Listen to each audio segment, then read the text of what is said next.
Salut champion, bon je vais être tout à fait honnête avec toi. Concrètement, cette vidéo, elle peut changer ta vie à tout jamais pour générer du moins tes premiers 2 000 € par mois.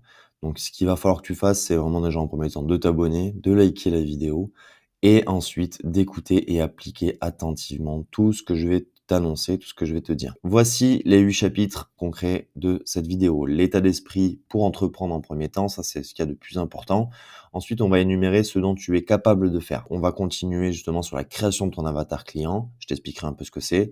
Et pour finir cette partie-là, on va faire la création de ton branding, donc l'identité de ta marque. Par la suite, donc nous allons continuer justement sur l'optimisation de ton profil Instagram. L'objectif après derrière, ça va être de commencer un petit peu la prospection, la création de contenu et ensuite, pour finir, je te donnerai un cadeau. Donc reste bien jusqu'à la fin pour découvrir ce fabuleux cadeau et je te promets que tu vas pas le regretter. Je te montre brièvement le plan et la map un petit peu de tout ce qu'on va voir aujourd'hui concrètement dans cette vidéo. Donc il y a les 8 chapitres et on va les détailler un par un, ligne par ligne pour vraiment que tu puisses avoir toutes les clés pour commencer à générer tes 2000 premiers euros par mois. Alors, la première chose du coup à avoir, c'est vraiment l'état d'esprit pour entreprendre. Tu vas appliquer exactement ce que je te dis. Avant d'aborder les sujets qu'il faut faire ou ne pas faire, pour avoir la bonne mentalité, le but, ça va être de comprendre ton pourquoi.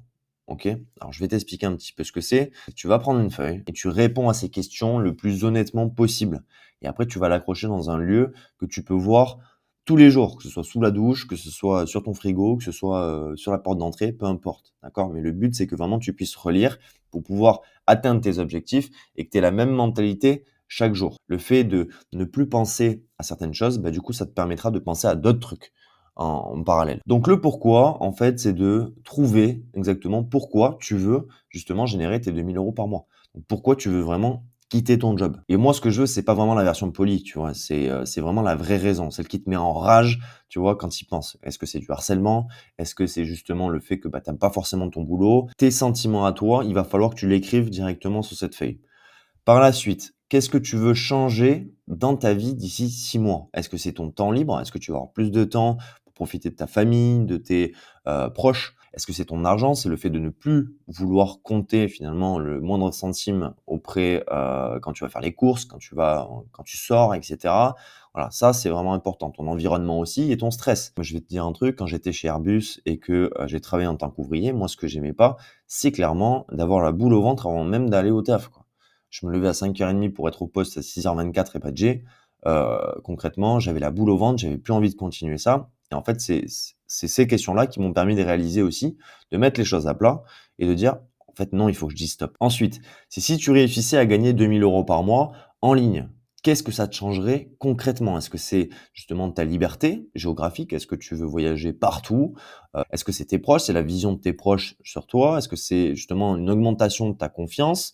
C'est aussi une amélioration aussi de ton quotidien peut-être. Parce que voilà, peut-être que tu touches moins pour le moment, mais peut-être que 2 000 € par mois, bah, en fait, si tu arrives à faire 2 000 € par mois en ligne, bah, tu peux très bien après derrière faire 5 000 ou même 10 000 avec la même méthode.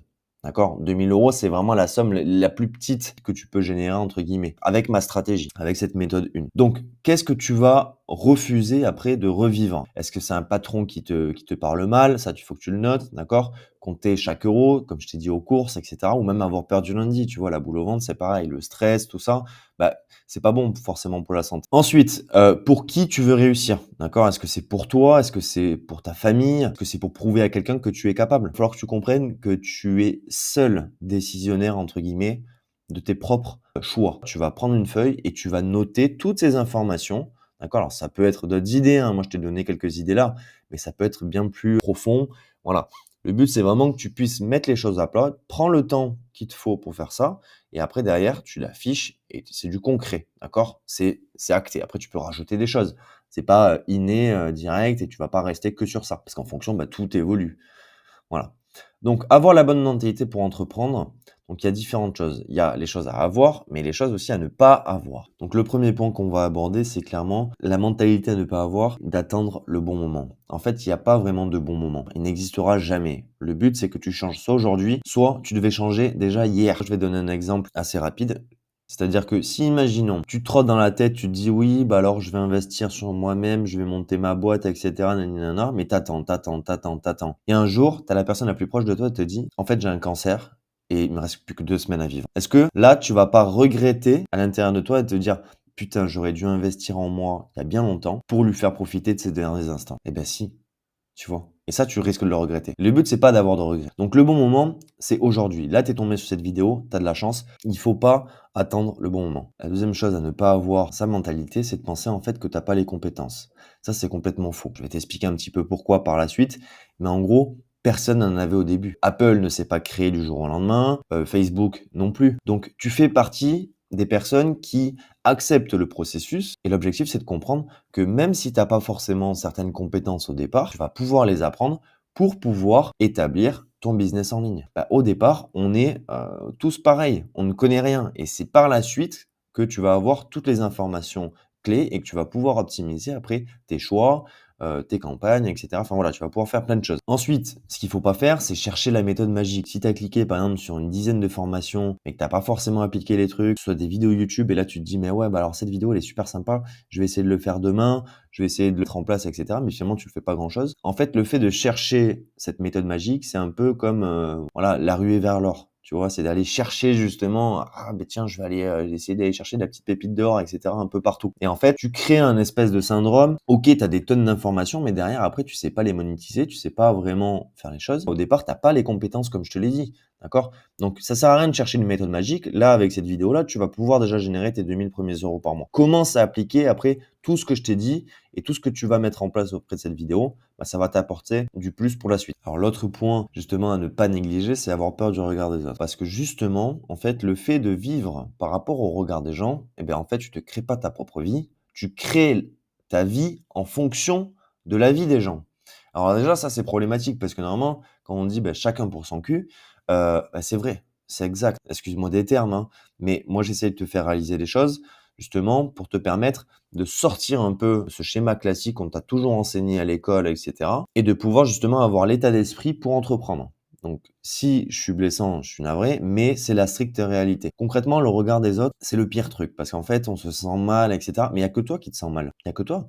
La personne en face, elle se sent pas forcément mal. Tu vois, moi, je vais donner un exemple. Le jour où j'ai monté ma boîte, je suis parti en soirée après. J'ai voulu fêter ça. Tu vois, enfin, ce qui est logique. Pour moi, je trouve que la création d'une entreprise, bah, ça fait plaisir et il faut fêter ça. Concrètement, quand j'ai expliqué aux gens, ben voilà, ben moi j'ai monté ma boîte et tout, je suis trop content, et cetera. Alors, j'étais pas du tout rentable au départ, mais on m'a rigolé au nez. C'est dingue parce que cette personne-là, ça, si je l'avais su auparavant, je me serais dit que j'y croirais pas. Et en fait, le jour où tu réussis, eh ben, cette personne-là, elle revient et elle vient te dire, ah ouais, mais comment t'as fait? Mais au départ, c'était elle qui me rigolait au nez. Tu vois? Concrètement, t'en as rien à foutre du regard des gens parce que si tu vis en fonction du regard des gens, bah, en fait, tu crées pas ta propre vie. Tu crées la vie que eux te donnent. Quand tu fais ta vie, quand tu parles, d'une personne et cetera, OK, tu peux parler d'une personne pendant 10 minutes. Par contre, toi, est-ce que tu penses toute la journée à une personne en particulier? Bon, sauf si tu as eu une rupture amoureuse, voilà, ça peut être plus compliqué et cetera.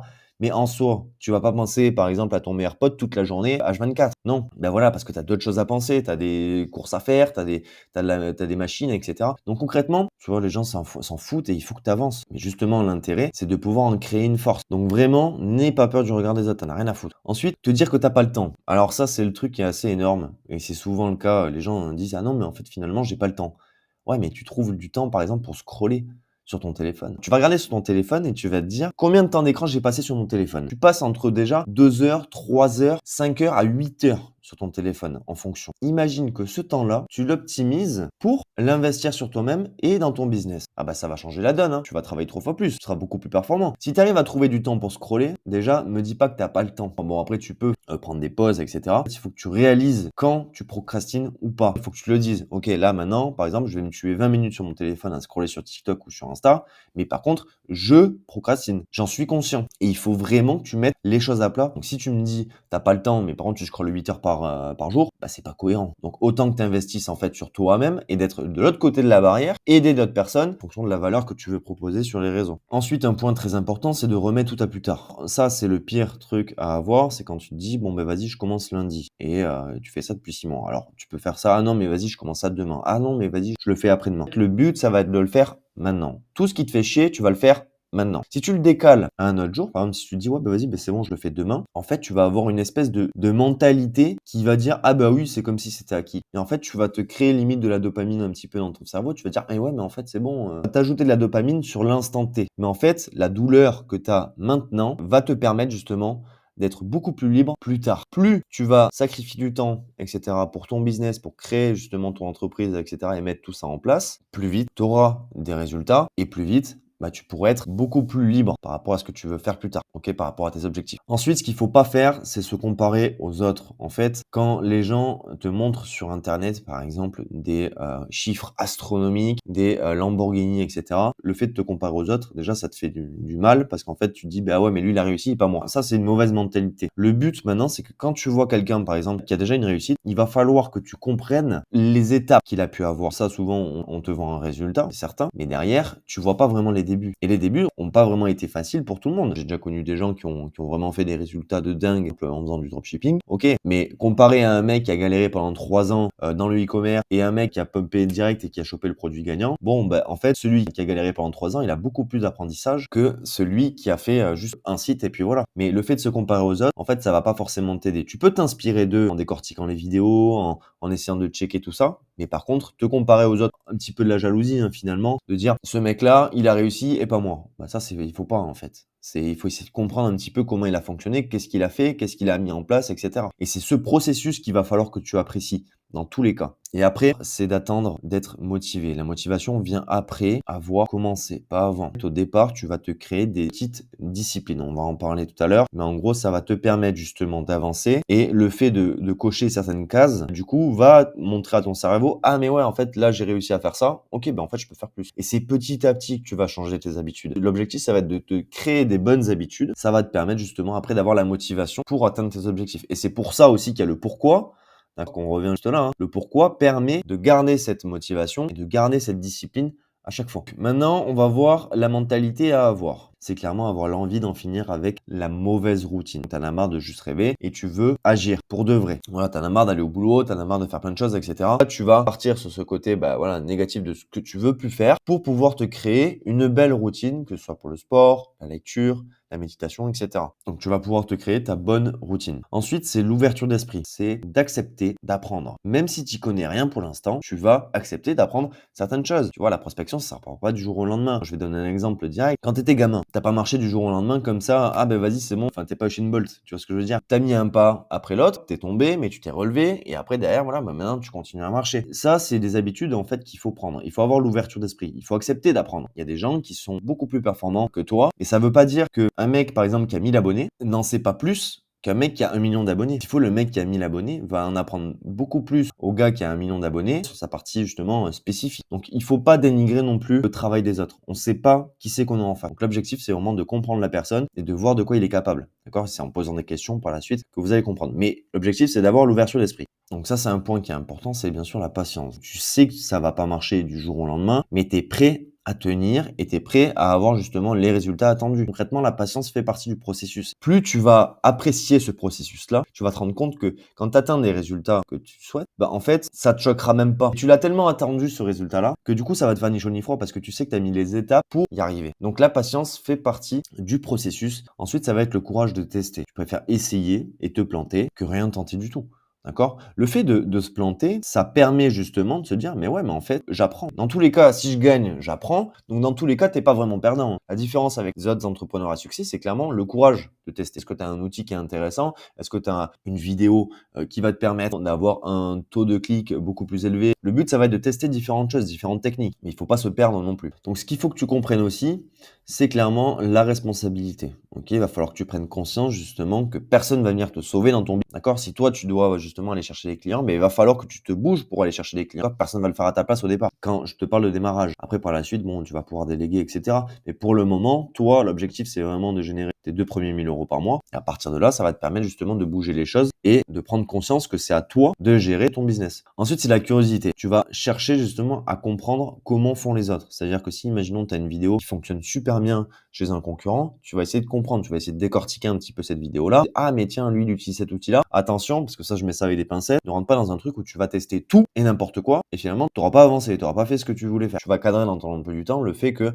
ok, ben là, par exemple, pendant 20 minutes, ben, j'essaye des nouveaux outils, j'essaye des nouveaux trucs pour me permettre justement d'aller encore plus loin dans mon business. Ce dont on parlait tout à l'heure avec la motivation, en fait, la discipline douce, c'est ce qu'il y a de plus important. En gros, c'est petit pas par petit pas. Même si t'as pas envie, tu vas te forcer à le faire. En gros, c'est la discipline douce. Vas-y, moi, ce que je veux, c'est ranger ma chambre. Et ben, tous les matins, tu vas ranger ta chambre et ça va te permettre de partir sur une petite victoire. C'est con, mais le fait de faire son lit, t'as fait une petite victoire. T'as commencé par une petite victoire dans la journée. Et mentalement, ton cerveau, il le sait. Du coup, il va aller chercher encore plus de petites victoires. Et c'est justement l'intérêt après de tenir un planeur avec des couleurs pour que tu assimiles en fait ton cerveau. Donc, tout ce qui est important, tu le mets en vert. Enfin, quand c'est fait, bien sûr. Mais quand c'est pas fait, tu le mets en rouge. Ton cerveau, inconsciemment, il va se dire non, mais putain, il y a trop de rouge là. Donc là, il va falloir que je me bouge le cul. Justement, cette petite discipline douce, c'est les petites actions qui vont te permettre d'arriver aux petites victoires. Tu vas poser brique par brique à chaque fois. Ce qu'il faut que tu comprennes aussi, c'est d'avoir le bon entourage. Tu t'entoures des gens qui avancent. Au lieu de se plaindre, je vais donner un exemple, alors qui est assez brutal, ça c'est sûr. En gros, c'est les 5 personnes les plus proches de toi qui font, entre guillemets, ta renommée. C'est-à-dire que si, par exemple, les 5 personnes les plus proches de toi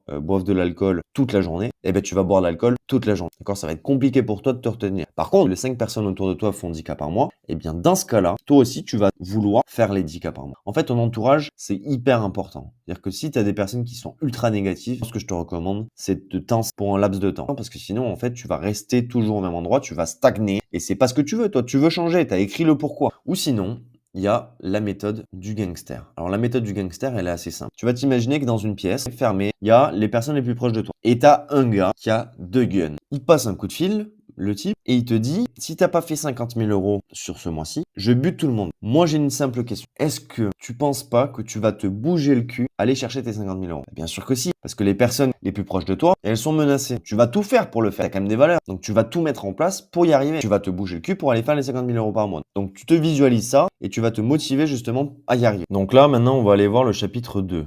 Donc, ce qu'il va falloir que tu fasses, c'est énumérer tout ce dont tu es capable de faire. Tu vas énumérer toutes tes valeurs, d'accord? Tu vas prendre une feuille, tu vas écrire toutes tes valeurs humaines. Ok, est-ce que tu es quelqu'un d'honnête? Est-ce que tu es quelqu'un qui est directement sur cette feuille? Sur une autre feuille, tu vas marquer ce que tu sais faire et tu vas marquer aussi ce que tu aimes faire. C'est deux choses complètement différentes en fonction de chaque logiciel que j'ai utilisé et je détaille au maximum ce que je suis capable de faire en fonction de chaque logiciel. Là, c'est un exemple justement pour quelqu'un qui est déjà en digital, mais pour quelqu'un qui débute justement là-dessus, le but de tout centraliser. Ensuite, ce que tu aimes faire. Ça, c'est vraiment important aussi parce qu'en fait, ça va te permettre justement de voir tes points faibles et tes points forts. Ce qu'il va falloir comprendre aussi, c'est ce que tu veux réellement faire. Donc ça, tu vas le noter pareil. En adéquation avec tes valeurs, forcément, tu vas avoir des envies qui vont être un peu différentes. Si, imaginons, tu veux créer ta marque e-commerce, c'est pas la même chose, c'est pas la même thématique. T'adapter en fonction des valeurs que tu souhaites. Est-ce que c'est justement le closing, tu kiffes? Est-ce que c'est justement vendre en accompagnement, par exemple, par rapport à une passion ou quoi, mais ça, on en reparlera. Ou même de devenir créateur de contenu. C'est exactement la même chose. Tu vas devoir avoir toutes les informations basées sur plusieurs feuilles pour vraiment te dire, ok, en fait, ce bloc, il réunit toute ma vie. Il va falloir que tu saches exactement ce que tu veux mettre en place et ce que tu as envie. Donc, le but de faire tout ça, là, c'est de centraliser tout au même endroit. Quand tu débutes de A à Z, c'est de diviser par 3 parties concrètes. Sur la partie personnelle, donc les exemples, c'est clairement si tu es un bon papa, par exemple, si tu es un bon ami, si tu as des bonnes relations humaines, etc. Tout ça, tu peux le noter, ok? Parce que ça peut être pratique par la suite. Imaginons que tu veux faire un accompagnement. On part du principe que c'est être un bon papa. Ok, qu'est-ce que c'est d'être un bon papa? Au départ, il n'y a pas de mode d'emploi pour être un bon papa. Toi, si tu t'es rendu compte que tu es un bon papa, ça peut être intéressant de le marquer en fonction de ton côté personnel. Ensuite, sur le côté passion. Imaginons, tu fais des beaux coups francs au football. Ou même tu fais des beaux lancers francs au basket. C'est une qualité. C'est une de tes passions. Imaginons, toi, tu kiffes par exemple les voitures. Tu vas te noter tout ce que tu sais faire par rapport à ça. Ou sinon, c'est aussi le côté professionnel. C'est-à-dire qu'imaginons, tu es électricien. Donc, ok, je sais exactement câbler une maison entière, soit monter un truc dans l'aéronautique. Tu as forcément un chapitre d'avance sur certaines personnes. Et ça, vraiment, il va falloir que tu le détailles de A à Z sur cette feuille. Après, à partir de ce moment-là, tu vas devoir faire le tri. Et en fait, c'est comme ça que tu vas exactement savoir te positionner pour monter ton business. En fonction de toutes les étapes que tu auras fait auparavant, tu vas savoir exactement les qualités et tes points faibles qui vont te permettre d'avancer. Donc, ce qu'il faut comprendre aussi, c'est les besoins. Donc, ça, c'est les premiers soins, entre guillemets, c'est-à-dire la soif, la faim, le repos, la survie, la sexualité. Ça, c'est vraiment le besoin classique chez les gens. Le but, c'est d'aller décortiquer, en fait, en ayant fait Toutes ces informations-là, ça va te permettre justement après de voir dans quelle position tu te situes au niveau des besoins. Le deuxième point, c'est justement le besoin de sécurité. Donc, se sentir en sécurité ou faire confiance. Le troisième point, c'est le besoin d'appartenance. Être à l'écoute, être aimé, être compris. En fait, quand tu écoutes quelqu'un, du coup, ça lui fait plaisir parce qu'elle se sent réellement écoutée. Ensuite, ça va être le besoin d'estime. C'est-à-dire se sentir utile, avoir de la valeur et une identité. Et pour finir, c'est le besoin de s'accomplir. Donc, développer ses compétences et ses valeurs. Et en fonction de ça, en fait, en fonction de tout ce que tu as marqué auparavant, et en fonction de ça, tu vas pouvoir faire le tri dans tout ça et te permettre de trouver ce qui t'anime le plus, pouvoir monter ton propre business tout en t'adaptant par rapport aux besoins logiques d'un être humain. Parce qu'à partir de ce moment-là, tu vas comprendre, ok, en fait, les gens, ils ont peut-être besoin de savoir câbler une maison, ils ont peut-être besoin de savoir cuisiner, etc. Plus tu montes dans la pyramide, plus c'est important. Tu peux en allier plusieurs aussi, tu vois. C'est tout à fait possible. Mais ce que je veux que tu comprennes concrètement dans ce module, c'est que vraiment tu vas décortiquer tout ce que tu es capable de faire et après par la suite, tu vas adapter en fonction des besoins. Maintenant, on va voir le chapitre numéro 3. Donc la création de ton avatar client, c'est quoi? En fait, le but est vraiment de comprendre exactement qui est ton futur client. La première chose à faire, c'est d'imaginer ton client idéal. Donc c'est de comprendre par exemple c'est quel type de personne, son âge, son métier, son mode de vie, etc. S'il fait du sport, tout ça. Enfin, tu vas tout me détailler de A à Z. Qu'est-ce qu'il veut vraiment changer dans sa vie? Est-ce qu'il veut, c'est quelque chose qui est vraiment important pour lui, développer sa sexualité? Enfin voilà, il y a plein de choses. Ensuite, c'est qu'est-ce qui le bloque à réaliser justement son objectif? C'est justement qu'il n'a pas forcément les compétences. Mais tu vas tout détailler de A à Z. Ok, en fait, il a déjà essayé, mais ça n'a pas marché. Tu vas faire des cas concrets pour vraiment t'imaginer le client idéal. Et pour finir, donc qu'est-ce qui le fait galérer tous les jours? Ok, si imaginons tu veux rentrer dans la niche de la nourriture. Il démarre mal la journée, du coup il est de mauvaise humeur, tout ça parce qu'il n'a pas pris son petit déj. En fait, tu vas vraiment détailler à fond ton client idéal.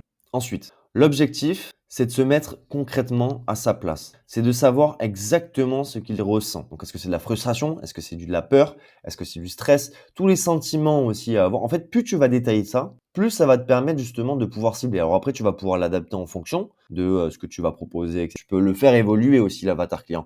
C'est pas forcément figé dans le temps. Donc, tu vas mettre aussi qu'est-ce qu'il se répète finalement dans sa tête à chaque fois. D'accord? Est-ce qu'il aimerait se lancer? Il sait pas comment s'y faire, etc. Enfin voilà, toutes les informations. Qu'est-ce qu'il rêve justement de faire s'il avait la solution? Donc travailler à son compte, voyager, faire profiter ses amis, avoir la liberté de payer ce qu'il veut quand il veut, prouver à ses proches qu'il veut réussir. Du coup, tu prends ta feuille, hop, et tu notes toutes ces informations par rapport à ton persona. En gros, par la suite, dès que tu as capté tout ça, ça va être de trouver la douleur principale. Choisis un problème clair et visible que ton client veut régler maintenant. Je vais donner deux exemples. Le mauvais, c'est il veut être heureux. Non, là, moi, ce que je veux, c'est que vraiment tu dises, ok, il veut gagner de l'argent autrement que son taf actuel en faisant ta. Tu vas détailler au maximum ces informations-là. Et pour finir, tu vas pouvoir, avec toutes ces informations-là, que tu as récupéré auparavant, créer ta promesse. Donc, j'aide ton client idéal, donc imaginons les hommes 18-30 ans, à résultat clair en un délai sans obstacle. Si là, tu fais un accompagnement, par exemple. J'aide les salariés entre 20 et 30 ans à gagner leur premier 2000 € par mois en ligne en 90 jours sans compétences, sans avoir de réseau, etc. Si imaginons, on te dit, ok, tu dois pitcher ton offre en 2 secondes ou 3 secondes, il faut que ce soit clair. Et le but, ça va être justement de travailler avec ce template-là. Donc ça, c'est vraiment une des parties les plus importantes parce que c'est comme ça que tu vas connaître en fait ton client. Donc tu vas pouvoir forcément l'adapter par la suite. Mais voilà, au début, ça va te faire une bonne base, ça va te permettre justement de te lancer et de comprendre un petit peu ta cible. Maintenant, on va passer au chapitre numéro 4. C'est sûr que en regardant cette vidéo, tu vas avoir quand même pas mal de boulot à faire. Mais ça va vraiment te permettre pour la mise en place justement de processus qui seront beaucoup plus performants. Moi, ce que je veux, c'est vraiment que tu puisses avoir des résultats le plus rapidement possible. Donc, la création de son branding, c'est assez simple. En gros, le but, ça va être d'être reconnaissable à des kilomètres à la ronde. Voilà, dès qu'on te voit, on doit te reconnaître. Ton branding, c'est ton identité visuelle. Ce qu'il va falloir que tu fasses, imaginons donc là tu fais un tableau blanc sur Canva ou peu importe. En gros, tu vas marquer ta promesse. Tu reprends justement la promesse que tu as pu faire auparavant et tu vas respecter entre guillemets les règles d'or du branding. Donc en premier temps, l'objectif c'est de ne pas copier mais c'est s'inspirer des meilleurs et être reconnaissable facilement. Là, tu vois, il n'y a pas de marque, il n'y a pas de texte, il n'y a rien. Mais tu sais très bien d'où ça vient, d'accord? Ça vient de McDo. Parce que justement, ils sont identifiés en fonction des couleurs. Et ils ont vu des symboles. C'est vrai qu'on reconnaît facilement quelle est l'enseigne qui a fait cette publicité-là. Et le but, justement, derrière, c'est que toi, tu sois reconnaissable à des kilomètres à la ronde et te différencier forcément des concurrents. La mise en place de ton branding, donc visuel slash mood board. Alors pour trouver de l'inspiration, déjà en premier temps, ce qu'il faut faire, ça va être un mood board. Alors un mood board, c'est quoi? Réunir toutes les informations qui te plaisent. Par exemple, est-ce que tu vois les visuels, les trucs, etc. que tu aimes bien? Tu vas les réunir au même endroit. Tu fais un tableau blanc, tu réunis, tu fais copier-coller, tu fais des screenshots, etc. Pour trouver de l'inspiration, clairement, tu as Pinterest, Dribbble, Behance, ou même Instagram directement. Après, maintenant, tu as les IA, enfin, tu as plein de choses, d'accord? Le but, c'est de réunir au même endroit toutes tes inspirations. Et après, derrière, tu vas pouvoir t'inspirer pour faire encore mieux et pour créer ta propre identité. Donc ça, c'est vraiment important, fais-le. Au niveau des choix des couleurs, ce qu'il faut comprendre en premier temps, c'est qu'il y a des significations au niveau des couleurs. En fonction de la couleur que tu vas vouloir choisir, tu vois, le bleu, ça peut être calme, le changement, la confiance, etc. Donc, ce qu'il faut comprendre, c'est que vraiment, en fonction de chaque couleur que tu vas vouloir te positionner, alors déjà, tu vas pas en prendre non plus 40 000, hein. L'objectif, c'est que tu en prennes au maximum 3. D'accord? C'est pareil que sur un logo. Concrètement, si tu fais plus de 3 couleurs, en fait, ça devient dégueulasse et c'est une horreur visuellement. C'est vraiment d'avoir quelques couleurs primaires qui vont te permettre juste de faire passer certains messages. Tu vois, moi, par exemple, j'ai choisi justement le vert et le noir. De toute façon, je vais te montrer mon cas concret. Ensuite, l'influence des couleurs, c'est hyper important parce qu'en fait, le logo, par exemple, d'une entreprise, elle est reconnaissable rien qu'avec la couleur ou avec des formes, des symboles. Ça, on le verra par la suite. En gros, le rouge, c'est la passion, l'excitation, l'intensité. Voilà, il y a différentes marques qui utilisent cette couleur rouge. En fonction du message que tu veux passer, tu vas utiliser les couleurs qui te correspondent le mieux. Comment choisir et trouver ta couleur? Alors, ça va être assez simple. L'objectif, ça va être de lister, du coup, dans tous les cas, ta liste de concurrents. Ça va vraiment te servir, que ce soit pour la prospection ou que ce soit directement pour ton branding, ton identité. Le but, ça va être que tu prends les plus gros et tu en prends à peu près une vingtaine. Plus tu en prends, mieux c'est, hein, de toute façon, dans tous les cas. L'objectif, ça va être de regarder ce qu'ils font, tes concurrents. Et concrètement, le but, c'est pas de leur ressembler sur la partie branding. Sinon, on serait tous pareils. Imaginons qu'on aurait tous le même physique, on aurait tous les mêmes vêtements, finalement, on ne crée plus un monde. On est tous pareils, on est tous identiques. Et en fait, on sait plus se reconnaître. Donc l'objectif, ça va être de te différencier aussi des concurrents. Si imaginons ton concurrent il est vert, bon très bien, tu vas peut-être pouvoir utiliser le bleu en fonction des valeurs que tu veux transmettre. Tu vas t'inspirer des personnes qui sont déjà positionnées et en place pour pouvoir te créer ta propre identité. Donc pour trouver de l'inspiration au niveau des visuels, mais aussi de la couleur, moi ce que je te recommande, c'est clairement donc Pinterest l'application, ça c'est vraiment une pépite. Tu as Adobe Color qui te permet aussi de faire quelques dégradés. Et après derrière, tu as Color Hunt aussi, c'est pareil, c'est un truc qui te permet justement d'avoir des petits dégradés au niveau des couleurs. C'est super sympa, tu iras regarder. Ok, donc tu notes tout ça. Et après, ça va te permettre justement d'avoir une bonne vision clairement sur tes couleurs. Donc ensuite, au niveau du branding, c'est clairement le choix de tes typographies. Donc le typographie, c'est quoi? C'est le texte. Il faut tester différentes typographies. Quand tu vas écrire tes posts, etc., tu vas forcément faire passer des messages dans tes visuels. Donc, tu vas utiliser du texte. Donc, en sélectionnant maximum 3 qui matchent bien ensemble. Je vais te montrer un petit peu comment ça se passe. Donc, si tu utilises des polices classiques, moi, ce que je te recommande vraiment, c'est de vérifier sur toutes les applications que tu vas utiliser qu'elles sont bien présentes. Parce que si, imaginons, sur un logiciel de montage comme CapCut, du coup, tu te retrouves avec une police qui n'est pas la même que sur Canva, en fait, ton branding est incohérent. Et le but, ça va être vraiment d'être cohérent et de répéter à chaque fois la même chose pour que la personne, en fait, elle se dise, tiens, j'ai déjà vu ce mec, je m'abonne, je like, je commente, etc. Parce que c'est ton identité qui fait la différence. Et en fait, le côté visuel est beaucoup plus parlant que juste de l'écriture. Par contre, si tu payes des typographies, alors, ce qu'il va falloir que tu fasses, c'est mettre du coup les typographies directement dans tes logiciels. D'accord? Il y a différents sites concrètement pour acheter des typographies. Ça, je te laisse chercher.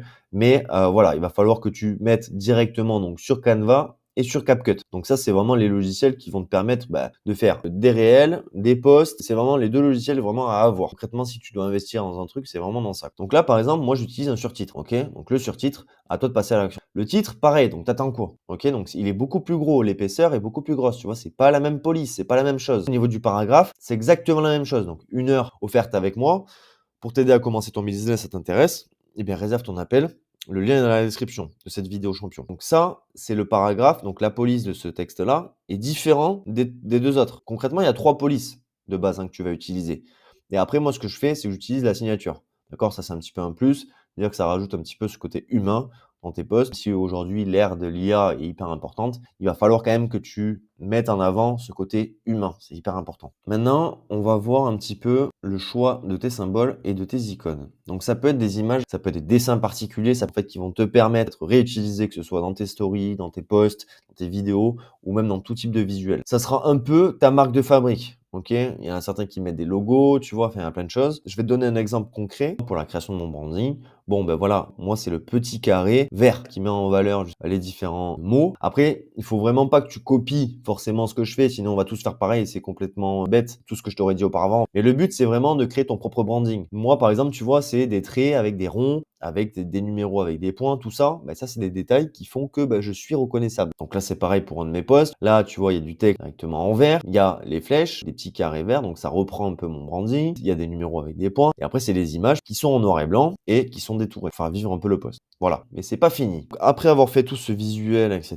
tu vas avoir ta façon de t'exprimer. Donc le ton. Ça, c'est super important parce qu'en fait, tu vas pas t'adresser de la même manière avec un prospect que tu vas tutoyer ou un prospect qui utilise le vouvoiement. Le ton change. Je vais donner un exemple. Imaginons, tu vas aller chez Dior. Tu seras pas accueilli avec le tutoiement. La personne qui s'occupe justement de la caisse va te dire, bon, ben, vous. Parce que c'est beaucoup plus luxueux. C'est l'environnement qui fait que, voilà. Concrètement, c'est en fonction de ce que tu veux transparaître. C'est-à-dire que si vraiment tu veux faire un truc luxueux, tu peux vraiment utiliser le vouvoiement. Ce que je te recommande vivement, c'est quand même d'utiliser le tutoiement. Tu n'as pas la même façon de parler à la clientèle très luxueuse. Si tu décides justement de parler aux gens comme à tes potes, comme moi ce que je suis en train de faire avec toi, bah, ça rajoute beaucoup plus de proximité. Donc ce qui marche vraiment selon moi, c'est la proximité avec les personnes qui t'écoutent et qui te suivent.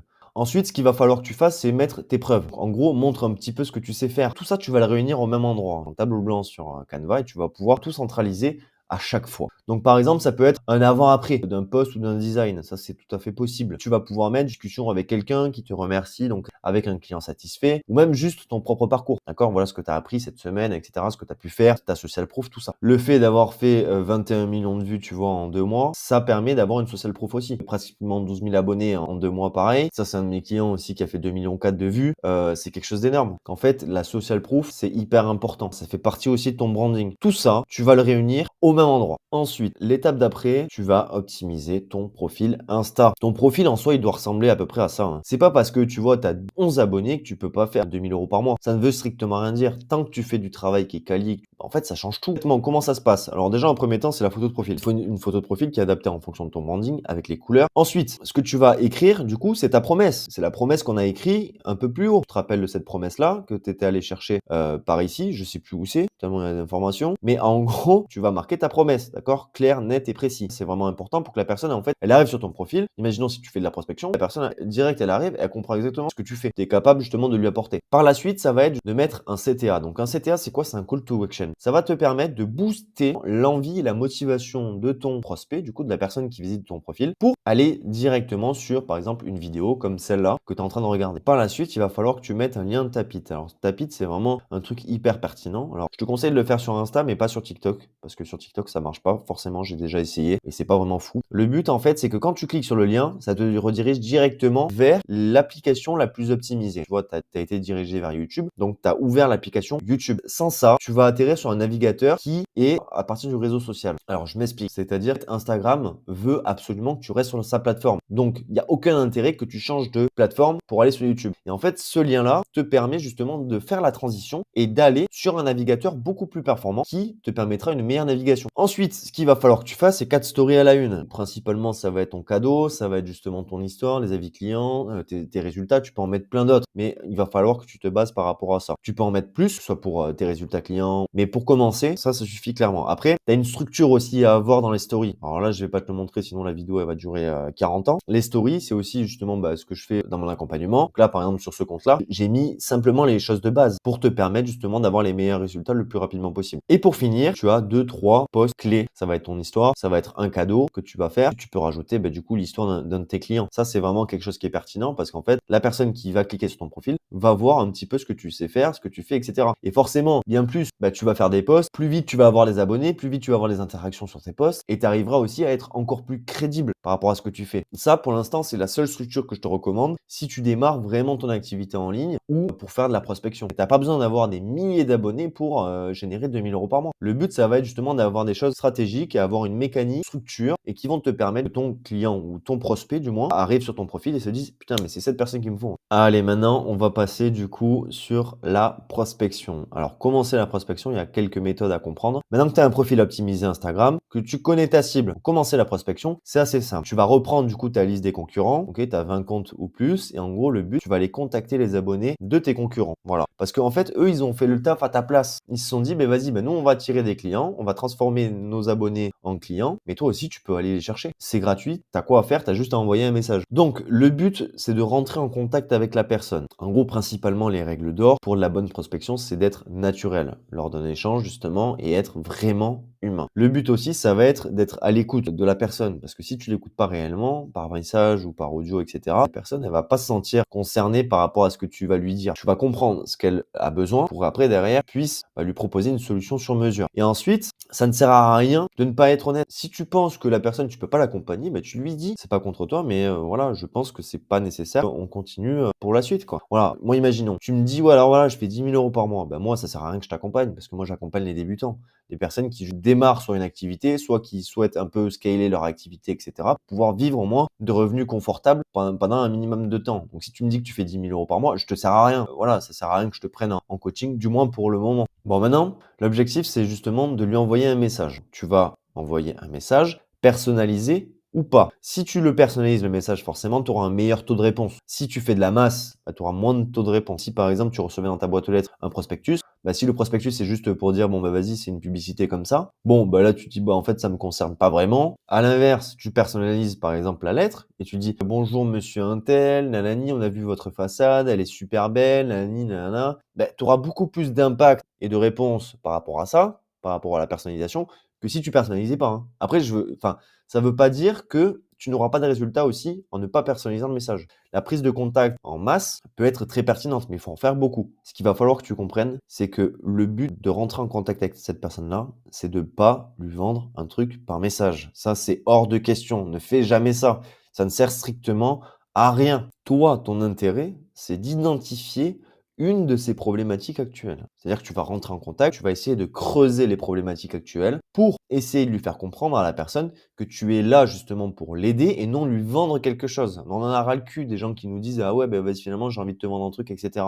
Les vendeurs à la sauvette, c'est plus la génération 2025. Il faut vraiment que tu prennes conscience que tu es là pour aider la personne. Ce que je suis en train de te dire, c'est que tu vas poser des questions pour identifier une problématique. Donc à partir du moment où tu as identifié une problématique en posant justement les bonnes questions, si tu sais pas poser les bonnes questions, n'hésite pas, je peux t'aider justement à poser les bonnes questions pour pouvoir identifier justement toutes les problématiques en fonction de chacun. Le but va être justement de régler cette problématique lors d'un appel stratégique sur Calendly qui réserve juste son créneau. Écoute, ce que tu vas faire, en fait, ça va être de contrer certaines objections. Imaginons que ça m'intéresse pas, etc. Oui, non, mais t'es pas là pour réellement l'intéresser, t'es plus là en son intérêt. Il faut vraiment lui faire comprendre que tu es là pour l'aider, réellement, avec la valeur ajoutée. Si la personne veut changer sa vie, il a forcément une heure, tu vois, comme je t'ai dit. Genre, on scrolle tous sur notre téléphone. On a forcément une heure dans notre vie où on peut justement se dire, bon, bah, ok, peut-être qu'on va se faire aider par cette personne-là. Et de voir, bah, ok, qu'est-ce qu'elle peut m'apporter réellement? Ne serait-ce que par curiosité, tu vois ce que je veux dire? Et attention, ça c'est un détail qui est important aussi, c'est de pas forcément faire copain-copain, d'accord? Car sinon, en fait, tu perds la crédibilité. Dois être réellement à l'écoute. Quand tu fais copain-copain, bah, en fait, finalement, bah, tu perds la crédibilité et tu perds cette autorité que tu as comme expert, comme coach, d'accord? Du coup, ça, c'est un screenshot de mon Calendly, par exemple. Mais ce que tu vas pouvoir faire, en fait, c'est de créer un Calendly aussi. Et après, tu vas pouvoir faire plein de choses, des automatisations derrière, etc., qui vont te permettre de relancer par mail, par SMS. Et le but, c'est qu'en fait, il puisse réserver ton appel. Toi, tu es là pour l'aider. Et c'est vrai, tu es là pour lui apporter de la valeur, tu es là pour l'aider, tu es là pour creuser sa situation, comprendre un peu où il en est aujourd'hui, ce qu'il veut vraiment. On parle même pas de vendre quoi que ce soit, on est là juste simplement pour l'aider, avec de la valeur. Et surtout, n'oublie pas que si la personne, justement, ne répond pas au moment présent, ne néglige pas les relances. Imaginons que tu arrives, tu réponds à un message et en fait, finalement, tu es dans la voiture, tu oublies, tu ouvres le message, mais tu oublies de répondre. Du coup, tu relances la personne et en fait, ça peut te ramener clairement un client supplémentaire en faisant des relances par message. Donc là, on va voir un petit peu le champ d'action avec la création de contenu. Pour amener des clients naturellement, ça va être forcément la création de contenu. Ok, c'est important d'allier la création de contenu avec de la prospection. Alors pourquoi? La création de contenu est en adéquation avec la prospection parce qu'elle permet aussi de rajouter beaucoup plus de crédibilité. Quand tu délivres de la valeur, bah forcément, ça va être beaucoup plus percutant et pour ton prospect de te faire confiance. Donc ce qu'il faut comprendre, c'est clairement qu'il y a différents formats. Donc c'est pas la même chose en fonction des réseaux sociaux. TikTok, Insta, Facebook, c'est pas du tout la même chose. Il faut bien le capter. Ce que je te recommande déjà, c'est de commencer par un réseau social. Voilà, et vraiment le maîtriser par la suite. Et à partir du moment où tu as commencé à bien le maîtriser, tu passes à un autre réseau social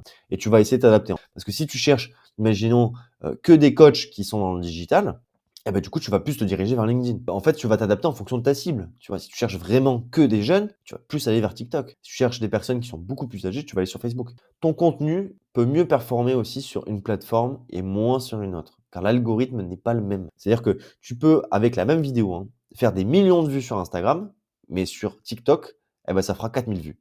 Il va falloir forcément que tu alternes en fonction du contenu, entre les posts, les réels, les stories, ça c'est vraiment important. Parce que par exemple, tu vois, les stories, ça va plus convertir les personnes qui te suivent. Les posts, c'est pour aller chercher du coup de nouveaux prospects, de nouveaux clients qui vont pouvoir justement te suivre dû au contenu que tu proposes. Donc en fonction des réseaux sociaux, tu n'as pas forcément les mêmes dimensions. Alors tu en as certaines qui reviennent, hein. Les stories, c'est quand même 1080, 1080, 1920. Ça peut te permettre justement de créer du contenu vraiment quali et très propre. Donc maintenant, tu as deux choix qui s'offrent à toi. Soit tu fais du contenu en montrant ton visage, ça permet justement d'avoir plus de crédibilité, ça permet de rajouter ce côté humain et surtout d'être proche de la personne qui te regarde. Ou sinon, tu peux aussi faire du contenu sans montrer ton visage, un peu comme ce que je fais. Moi, mon but, c'est vraiment de délivrer un maximum de valeur. En gros, ça permet de garder ton anonymat. Le but, c'est que vraiment les gens comprennent pourquoi te suivre, parce que tu délivres à fond de la valeur. Donc les gens vont s'abonner à toi. Donc, comment ça se passe la création de contenu? Logiquement, les réels performent plus que les posts classiques, même si maintenant, aujourd'hui, les carousels peuvent aussi être affichés dans les réels, donc ça permet aussi d'avoir une certaine visibilité. Mais en soi, c'est les réels, c'est la vidéo qui est hyper dynamique et surtout être différent de tes concurrents, d'accord? Tu peux t'inspirer d'eux, mais encore une fois, tu dois faire mieux, tu dois faire le kilomètre supplémentaire. Partons du principe que tu as créé ton compte Instagram ou tu l'as créé il y a quelques jours. Avant de publier du contenu, il va falloir que tu chauffes ton compte. Alors, moi, il y a des comptes que j'ai fait percer qui n'avaient pas été chauffés du tout. Justement, la première vidéo a eu un tel impact que finalement, bah, ça sert pas à grand chose. Pour quelqu'un qui débute, enfin, c'est toujours intéressant justement de chauffer le compte. Pourquoi? De liker, de commenter, de s'abonner à des personnes, etc.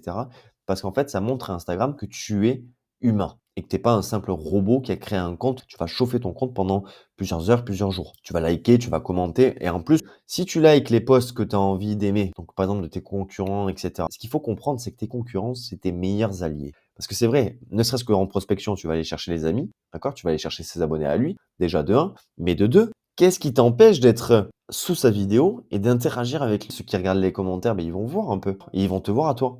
Ben, ils peuvent très bien cliquer sur ton profil et après s'abonner à ton profil parce que justement, tu as fait mieux que le concurrent. Pense que tes concurrents sont tes réels alliés. Ça, c'est vraiment un truc important. Et en plus de ça, ça va chauffer ton feed. Et ensuite, bah, tu vas pouvoir voir dans ton feed tout ce que tu apprécies avec tes concurrents, etc. Donc ça, c'est ce que je t'ai dit auparavant. Avec un réel, tu as forcément plus de chances de performer plus qu'un carrousel, d'accord? Enfin, du moins qu'une image. Donc pour réussir tes réels, il faut comprendre une mécanique à savoir pour tes vidéos. Donc en premier temps, c'est le hook. C'est les 3 premières secondes. Elles sont décisives pour le spectateur. En fait, le spectateur, il va soit rester, soit se barrer. Si j'arrive, je fais avec une petite voix: «Bonjour, voilà, je m'appelle Nico, je fais des vidéos, j'aide les gens à entreprendre» et cetera. Non, tu vas pas réellement avoir d'impact. Tu as pas envie que le mec, il reste sur ta vidéo. Par contre, si le gars, il te dit: «J'ai reçu le SMS de ma grand-mère tout à l'heure, elle me demandait si je venais à la partouze».